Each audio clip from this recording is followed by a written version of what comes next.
Hello, hello, hello, y'all. I am fortunate enough to be here today with Mr. Conway. Conway, I'm not going to steal your thunder. What is your name? Who the heck are you? What you doing here? My name is Conway Bown. I'm an Army officer in the Australian Army, as well as an aviation training consultant. And what I'm hoping to be speaking about today are things like decision making and teamwork and anything else that takes Ryan's fancy. Awesome. Let's just start with that. How did you go from being in the military to being a professional speaker as you are today? Well, I'm What that actually journey still in was the like? military. Wow. I write doctrine for the Australian Army. I've been in the Army for 34 years. And so they decided that, oh, well, he's been around since Jesus was in shorts. So he might know a couple of things. Plus, my background, I was an artist, graphic designer before I joined the Army. And I used to fly helicopters for the Army. And now that I don't fly helicopters for them anymore, they said, well, are you able to apply your skills elsewhere? Your military knowledge coupled with your writing background as well as your graphic design and artist background. And so they threw me into different sections that can use those sort of skills. Like I was in the history section as well as the Directorate of Army Communications, but now I'm in doctrine writing. So getting together all the collected and collated knowledge and applying it into both digital and printed formats so that our young soldiers that are coming through the system can have something on which they can hang their hat. I'm not quite sure whether other people have experienced this, but since we've digitized everything over the last, say, 20, 25 years, a lot of information has actually been lost because it's gone onto Hmm. different formats. We see it all the time now. It's how many discs have you lost that's got a lot of information on there? Whereas back in the old days, everything was in paper, it was in folders, and the folders stayed in a library or in books, etc. And you never lost those things, but we're always losing digital formats now. And so that's what we've found within our organization is that a lot of this information has sort of it's out there somewhere, but no one knows exactly where it is. And so we're trying to collate it back again and remembering the lessons from the past that we seem to forget all the time. And when you say your organization, you're referring to the Australian military? Correct, yes. Okay, cool. And So, and it's not a problem that's just uniquely to the Australian military. The United States Army, the Marines, all the militaries around the world, I'm sure, have been suffering the same problems over the last 25 years. And that's making sure that the collected knowledge is in one centralized location. And how do you go about that? Because that seems like a huge, Mount Everest kind of task to take on. It certainly is, and look, a lot of the information is out there, but there's so much of it. It's like going through the Library of Congress and looking for something in particular, and you don't have a reference like the Dewey Decimal System. You don't have anything in Mhm. particular that you can go down this particular bookcase and find this particular book. You're sort of searching for things. You can do digital searches, of course, but is reliant on keywords being used properly, hashtags, whatever that might be. And so a lot of it is wading through old texts that from say World War II or from Vietnam or later or even earlier, and seeing what lessons we have learned and what lessons we have forgotten. So it's a lot. It's like a detective. It's a lot of paperwork and a lot of time on a computer going through looking for information. Hmm. And I spoke to another speaker. I was actually 2 days ago. She guested here on the podcast, and she was what we really talked about was she was still working the 9 to 5, meaning she still had a full time job. She was doing contract work for Google and bigger companies like that for futurism, interestingly enough, Hmm. Yeah. um, which I wasn't really even familiar with until I spoke with her. So for you, how do you manage both? Building your business and speaking, and doing this really impactful work for the Australian military at the same time. Do they kind of overlap somewhere? All the time, yes, yes. So it's a lot of late nights, a lot of cans of Red Bull. So you know what they say: you don't need to sleep; you can sleep when you're dead. So it just, I enjoy my job. I enjoy both working for the army, and I enjoy my job within the aviation training and consultancy. And so, like they say, find a job that you love, and you'll never work a day in your life. There you go. Mm. And so for what does the speaking market look like in Australia? I know we've got people listening that are all over the world, but primarily in the US and in Europe. What would you what kind of guidance would you give or knowledge would you give about the Australian speaking market that maybe you only would know if you're a true Aussie that has spoken in the Aussie market? Well, you need to have, a lot of people will say this, you need to have a niche product in order to really be sought out by organizations that want you to present. Now, my knowledge base for my consultancy and is predominantly training within the aviation context. And so a lot of government agencies will have their own personnel who have to use aircraft, particularly helicopters, at low level for different reasons. And so I specialize in that for the training. And from that, I've derived a number of different workshops, concepts, and um, training regimes based on what's called human factors, which has been around in the aviation industry for about 4 decades. It was developed by NASA and United Airlines back in the 80s. And it looks at how humans work by themselves and with other people. And they applied it to the aviation context, but it has applications outside of aviation. And so that's why I am talking about that decision making, working as a member of the team. All those things came out of human factors and are applicable in different industries. So my niche is low level flying operations using helicopters, and from that I've given birth to decision making workshops and teamwork workshops that have come out of that. And would you recommend that kind of framework to the speaker that is in a position where there's so many things that they would want to speak on, but they're kind of stagnating because they're not really sure which niche to, commit to. They kind of want to dabble in all of them at the same time.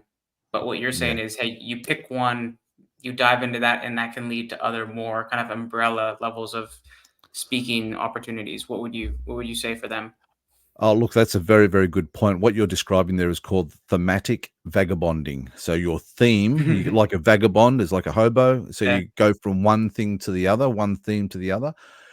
Look, I'm guilty of that. I've got a number of different things that I love to talk about, and but decision making using a new methodology that I created is what I'm concentrating on now. And then the teamwork and followership is subordinate to that. So if I just concentrate on those two, I have more of a likelihood of getting more clients. And the other thing is that if you've ever heard of any of those motivational speakers like Simon Sinek or Jim Rohn or Brian Tracy, they always talk about the thing that you think about most is the thing that you will become. Well, it's the same for your subject matter. If you concentrate on one or two key subjects, then you become a subject matter expert, and people will seek you out and ask you to advise them, to teach, to develop workshops, to speak, etc. So try and concentrate on two or three really good things, and become an expert in them. And can you tell me a little bit about this decision making framework that you came up with? Yeah, well, actually, it had its genesis from an airline accident that occurred in Florida back in the 70s. It's Eastern Airlines Flight 401. Anyone who's within the aviation industry that's ever done a human factors course may be aware of this. But what we had is a crew of a pilot, co-pilot, and a flight engineer. This is back in the days we had a flight engineer, as well as a company pilot that happened to be in the jump seat. So there's four aircrew in the cockpit. It's the middle of the night. It's in Miami. They were coming in to land at Miami. They put their undercarriage down, and normally you get three green lights indicating that the nose gear and the two main gear have extended and have locked. Well, the light for the nose gear did not illuminate. And they spent so much time trying to figure out whether or not it was the light that was a problem or whether it was the nose gear that was a problem, that they didn't pay attention to what was happening to the aircraft. And of course, it was the middle of the night. It was dark. And then what do you have to the northwest of Miami? You have the Everglades. So there are no lights on the ground. And what they didn't realize was that the aircraft was going into a very, very slow descent, and that they ended up crashing into the Everglades. There's nothing Wow. wrong with the aircraft, nothing wrong with the the undercarriage. It was purely a 20-cent light that caused this accident. Wow. So from that, one of the key teaching points is don't allow yourself to be concentrating on one thing so much that you omit everything else. As well as being in a team environment, one person has to be watching everything. And in this case here, there should have been one person that was flying the aircraft, and everyone else could have been dealing with the minor problem. So Sparrow Call is actually an acronym. It's a decision-making methodology, and it starts with the S, meaning stabilize, stop and stabilize for safety, which is what they should have done in this particular instance. So from that accident, I thought a lot about how that accident occurred and how it could be applied in different scenarios, and then I started developing this decision-making theme. The other thing that I found is that being within an organization for a long time, you keep on seeing the same mistakes being made over and over and over again. And so, what I have tried to do in my career is I've tried to look at these lessons and then try and teach the lessons. And so, Sparrow Call commences with stop and stabilize for safety, and it finishes with learn the lessons and teach the lessons, so the organization doesn't have to suffer through those lessons again. So I can see that you've shared the screen there. Let's just go and have a look at a couple of slides, and this will help to illustrate what Sparrow Call is. Well, the other thing that I could recommend to any potential speakers out there is once you do have a subject that is going to be your niche, you should be writing a book. It doesn't have to be a textbook or anything as complicated as that. Just a simple book, maybe 25, 50,000 words that will explain what you are trying to get across. And that becomes like a very expensive business card for you, but it will generate a lot more leads. So get a book out there. If you can't write it, get a ghostwriter to write it, but make sure that it complements your messaging and that becomes your business card. So my Sparrow Call decision-making methodology is supported by 3 books. One of them is a textbook, which I don't basically promulgate that much because it's too big. There's a lot of information in there. But then I have the small one in the front there. It's called the Aid Memoir. So it's an easy to read, lots of pictures sort of book that explains everything in a very, very short format. And then behind that, we have what's called the journal planner. You should be journaling everything that you do each day, thinking about the decisions that you have made, taking notes about conversations that you have had, and then also using it to help make decisions. But because if you look back over what you've done over the past week, over the past month, over the past 6 months, it will help you to focus where you need to go forward. So a journal planner using the Sparrow Call technique, I found has been very, very useful in my situation. So what I do with Sparrow Call, you can use the decision making method both professionally in your work environment as well as personally, and it is best suited to those sort of problems that are complex and where time is not a critical factor. But if time is a critical factor, well, then there is an abbreviated version of the Sparrow Call method that can be used, and that's usually used by people who are more expert in decision making. Think firefighters, think law enforcement, think doctors in an emergency department, people who are experts in their field that have to make rapid decisions, well, they can use the abbreviated form of Sparrow Call. So on the screen there, you can see a couple of examples of some decisions that people might face. It might be a career change, or if you're a young person, it might be trying to figure out what you want to study at university, or if you want to go to university, maybe you want to go to a trade school instead, which we're finding a lot more these days. The decision could be about some relationship problems you may be having, or whether or not you want to enter a relationship or terminate a relationship, or more commonly within an office environment, say, could be being a project manager of a team or leading a team. Well, Sparrow Call can be applied in any of those sort of situations, and it helps to focus your thinking and clarify your mind. And if you can clarify your mind and focus, it brings control into chaos. Let me just flick through that. There we go. So if decision making can be encapsulated in one word, it's all about control. So when we need to make a decision, what we're actually doing is we're actually trying to solve a problem. And decision making is that problem solving. So decision making is trying to bring control back into chaos. As I said, if you have control, you make decisions to retain it. If you've lost control, you make decisions to regain it. And if you've regained control, you then make decisions to maintain it. So let me ask you, Ryan, do you have anything that you want to share with me and the audience? Any major decisions that you need to make or major problems that you're currently facing? Yeah, and I think this might be relevant to a lot of people out here. How much energy is best to dedicate to my business versus the podcast versus my speaking business, which are all they're all overlapped a little bit, but they're all Yes. separate at the same time. And it's it's how do I decide how much energy and funds to put here versus here versus here. Right. Okay. Well, that is actually a very, very good and pertinent problem. Later on, one of the later slides, what I do is I show graphically how you would sketch that out.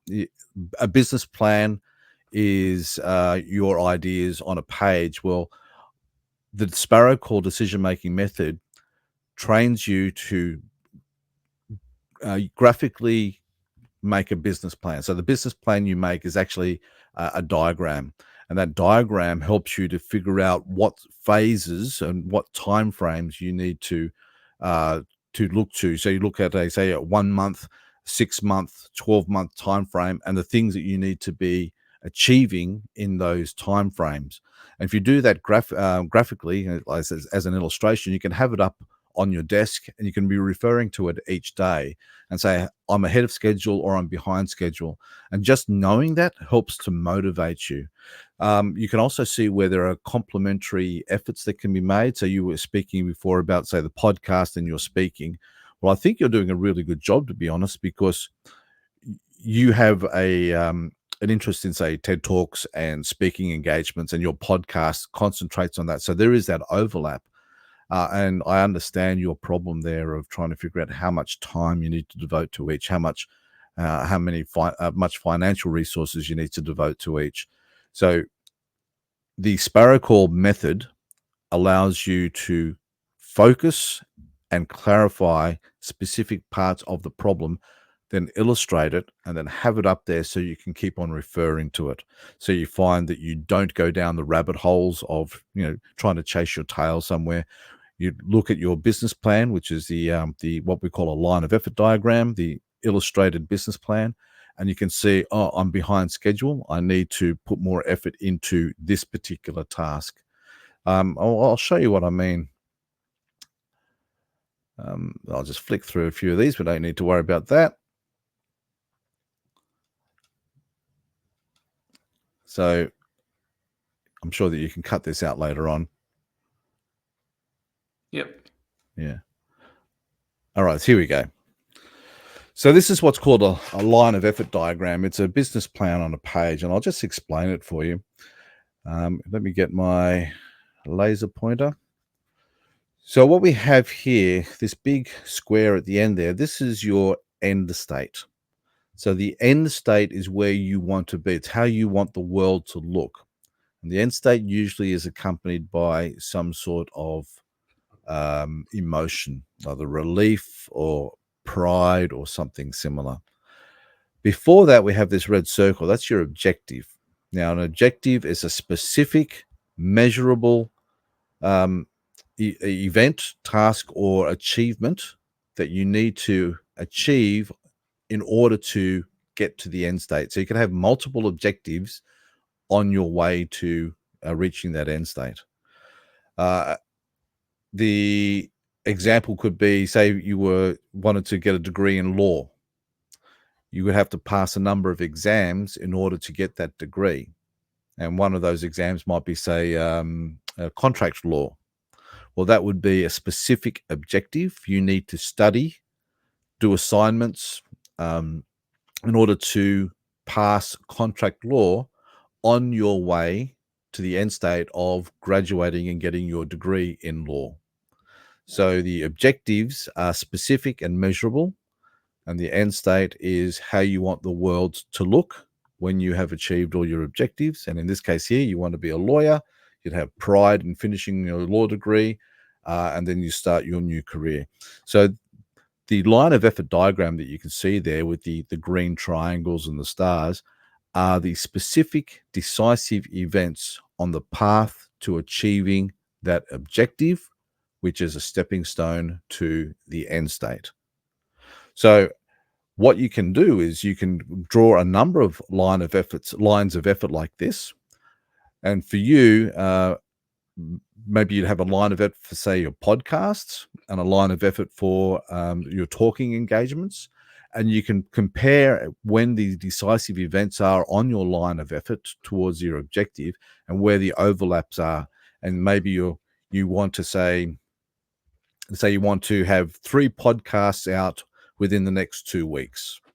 But at the same time, you have, say, a speaking engagement. Well, that's 3 decisive events for the podcast, 1 decisive event for the speaking engagement. Then you can have that up on the page, and then you can figure out where do I need to put my resources, and then really drill down into that 3-week period and find out how much time do I have, how much time do I need to devote to my girlfriend, say, how much time do I need to devote to other commitments, and then how much time do I have to devote to the podcast decisive events and the speaking decisive event.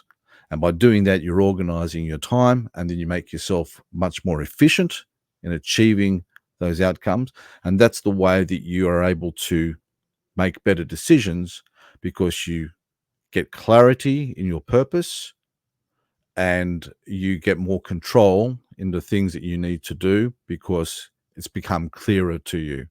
Without clarity, then your objective, it just becomes a hazy dream. Anyway, I hope that explains it.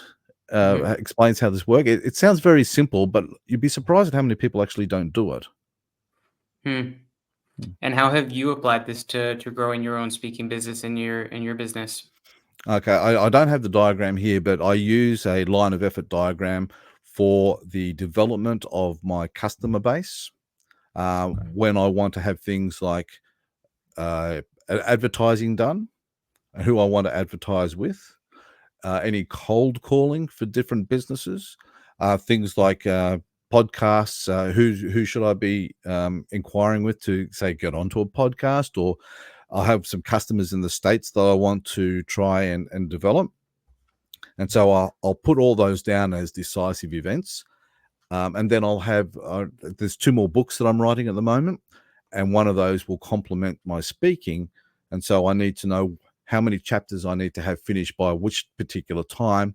Then it needs to be available for sale, so that if in 6 months' time, I have a number of speaking engagements, say, in the States, is the book going to be available so that I can use that as part of the promotional materials? So a line of effort could be developing my customer base. Another one could be developing the talking points and any presentations. Another one is developing the advertising, and another one is writing the book. So they're all lines of efforts towards achieving individual objectives, for the end state being, the end state that I want is that I am drawn upon to give talks, workshops, etc., on the specific subject of decision making. And how did you make the decision to write your first book? I know I have a lot of people I speak to that are speakers, aspiring and or professional. They have that decision of I think it was John Maxwell once said it. He said there are either speakers who write and writers that speak. So for you, how did you go about making the decision to say, hey, you know what? I'm already, speaking, I'm, helping the Australian military, I'm, running my business. I'm going to decide to take my time to write a book. How did you go about making that decision? Because I was doing so much training in human factors, I thought, well, I better write an accompanying textbook, because people wanted course notes. So I wrote all my course notes into a book. It wasn't very good, but it was something that I could hand out to people. And I thought, well, there's a lot of information in there. It's very, very well researched. This would quite easily become a good textbook for this subject. Within the aviation industry, it is a specific subject that you need to pass an exam for in order to get your pilot's license. And there are already a couple out there, but they're not very good. And I thought, well, mine is almost as good as theirs. Why don't I just create a new textbook that can replace theirs and more up to date? But as I was doing that, I thought, well, there's something in here that I can actually use. The decision making context, the decision making subject is something that can stand alone and be used outside of aviation. So, how about I write a book on that? And that's as I was developing this concept, this methodology, this Sparrow Core methodology. So that was the decision to write that one. But there was also other subjects within the human factors overarching group of subjects that had other applications within, say, industries, especially ones where they have interpersonal frictions. So think of Mm, an office environment where you have a lot of workers and there is a hindrance in the productivity because of frictions. Well, a lot of that stuff it has to do with communication breakdown. I thought, well, that's another subject that I think a lot of managers could really use, and so that came out of the human factors suite of subjects, and so that's the next book that I'm writing. It's called No Stopping for Teams, and that will complement the decision making as well. mm. Mm. And how much time are you dedicating to write your books? Um, I try and put in at least probably about 20 hours a week. Wow. And quite often I will write for, a couple of weeks and then I'll leave it. I'll come back and I'll reread it, which is what you should do. And you realize, oh, this is rubbish. I need to rewrite that. Unfortunately, sometimes you have to bite the bullet and say, look, it's good enough as it is and just get it out there. You can't afford to be a perfectionist. Otherwise, you'll just be writing, rewriting, editing, rewriting, etc. So I try and do about 20 hours a week on a good week. And if I'm not working, say if I'm on leave from the army, well, then I can put in a good 30 hours a week. And how do you go about leveraging your books to get speaking gigs? Well, see, probably the other way around. I get the speaking gigs, and then the books themselves Okay, complement that. It's gotcha. like, if you can imagine going to a function and having, say, 100 people in the audience, and say all the stuff that I'm going to be talking about is in my book, then that's something that they can take away. Conversely, as I said, it's also a very expensive business card. You can send it to prospective clients and say, "Well, this is what I'll be talking about," and that's why it's important to make sure that it's not too heavy. It's got to be something that can be like in chunks. They can just read a couple of paragraphs, go, "Oh, that's really interesting. I think that's a great lesson to use." Interesting. And how are you going about making your decision to expand from your home country to other countries for your Oh, speaking? yeah. So it's mainly the United States, Mm, and Canada. Huge fan of the States. Absolutely love America. Been there many, many times, and got very, very close friends there. And I understand the States, its culture, its people, mm, its history. The subjects that I'm dealing with have been derived from the aviation industry, but also from the wildfire fighting industry. And I do a lot of work mm, here in Australia with wildfire fighters, and so I was specifically targeting that industry in particular with a lot of the lessons that I've learnt, and especially in dealing with, we call it bush firefighting here in Australia. So our bush firefighters and the lessons that we've learnt within our disasters and looking at the disasters in the United States and in Canada and seeing where is commonality. hmm. And so after you seem like you can look at the pieces you have in your business and with everything you're doing right now, and you can kind of see the patterns and where they're going. Once you kind of conquer the firefighter speaking in the US, which umbrella do you think that'll lead to of the next speaking you'll do? For example, you went from, aviation to decision making, firefighting to I understand what you're getting at. So the Sparrow Call decision making methodology, as I showed you before, actually has applications outside of firefighting. And I Mm, recently did a webinar for Generation Z and Generation Alpha people, because decision making isn't taught at school. So I had 15-year-olds and 18-year-olds who were trying cool. to figure out what they wanted to do. And so what you do is you adjust the content and pitch it for the audience. So I adjusted it to a school leaver, to a school leaver level, saying, well, you're about to leave high school and go to either university or go into the workforce. Here are some of the things that you need to make decisions about, and this is the way that you make those decisions. I'm not going to make the decisions for you, but I'm going to show you how you can make the decisions. So that's one way of doing it. You find out the audience and then you pitch it to that audience and adjust the messaging accordingly. So Mm, decision making, Sparrow decision making is also team leading or project management. And so again, going back to the office environment, say I'm a manager, I have a project that needs to be managed. I need to get a team together and I need to assign that project to a team leader. Well, the team leader would do really, really well in understanding the Sparrow Core methodology, mm. because that helps the team leader have clarity, direction, and purpose, an end state and an objective. And then a team leader that has that ability to see the problems and to becomes a really good manager of that project.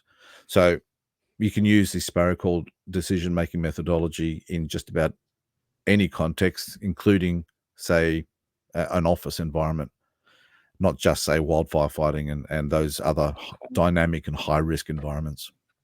Sure, that's really cool. And where can people find you on the internet if they've gotten so much value from listening to you so far, Conway, and they're thinking, "Man, I wish I could just put a little mini version of Conway in my pocket." Where can they do that? Okay, well, my business name is IPAS, IPAS. Just think iPad, but with an S. So ipas.com.au. Don't forget that .au for Australia. That's my website. I'm contactable through there, or just do a Google search for my name. I'm the only Conway Bown around.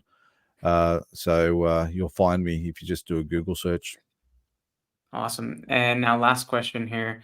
What is one piece of advice or one knowledge nugget that you would want to take from all your experience that you would want to give to the aspiring speakers, the professional speakers, the entrepreneurs who speak to grow their business? One of the greatest fears that people have, and I've seen this in the army, is public speaking. So if you already think that you can speak in public, you're already light years ahead of a lot of other people. So I guess the one nugget I have is come up with your message, become an expert in it, because if you become an expert, you become confident. And if you're confident, you become a better speaker. And the other thing is that sometimes you're going to get the haters out there. So the haters might throw something back at you, but if you know enough about your subject matter, you can counter any argument that usually comes your way. So become an expert. Expertise breeds confidence. Confidence makes you a better speaker. There we go. Well, Conway, thanks for taking the time to do this. And if guys, if you're listening here and you think you have that one friend that maybe is struggling to make a really important decision in their life, um, that they just need this nudge. You never know. You send this to them, it might make that one little, 1% difference that might change their life 30 years from now and look back and say, wow, my friend sent me this episode. I needed to hear that. If you got that friend, do the diligence and send it over to them. And thanks again for making the time, Conway. No, as well, here's one offer to your listeners. Sure. Please. Normally get my book through, say, Amazon, but if you contact me through my website and mention that you heard about the concept, the methodology on this podcast, I will send you an electronic version for free. So Wow. once you just mention, what's the name of this podcast, by the way? What do you call it? You see what it says in the top left there? Speaking to Speaking to expand. expand. There you Yeah, go. Mention correct. Yeah. speaking to expand, you'll get a free copy. So it saves you 30 bucks. Well, there you go. If you want to save Mm, 30 bucks and you want that book, you guys know where to find it. Cheers, y'all.